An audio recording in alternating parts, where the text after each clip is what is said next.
In today's video, I'm going to teach you how to add a custom status in ClickUp. To get started, open ClickUp and navigate to the exact space, folder, or list where you want this new status to appear. This part matters because statuses can be managed at different levels, so you'll want to make sure you're editing the correct location before making any changes. Taking a second to confirm that now can save you from updating the wrong workflow later. Once you're in the right place, look beside the name of that space, folder or list and click the three-dot menu.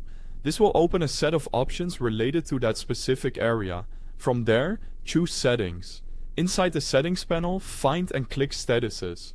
This is where ClickUp lets you view and manage the workflow stages used for tasks in that location.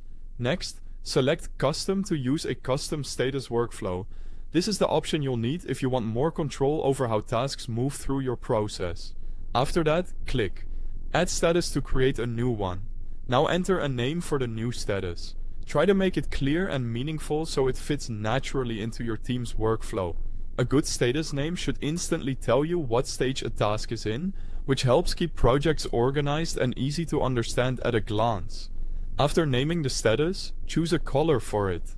Colors can make workflows much easier to scan visually, especially when you're looking through multiple tasks quickly. Pick a color that stands out appropriately and makes sense within the rest of your status setup. Then place the status in the required workflow position. This step is important because the order of statuses reflects how work progresses from one stage to the next. Make sure the new status sits in the right spot so your workflow remains logical and easy to follow. When everything looks correct, click Save. Your new custom status will now be added to that space, folder or list and become part of the workflow for tasks in that location. Before you finish, it's a good idea to quickly review the updated status list to make sure the name, color and placement all look right. Small adjustments at this stage can help prevent confusion later. Thanks for watching.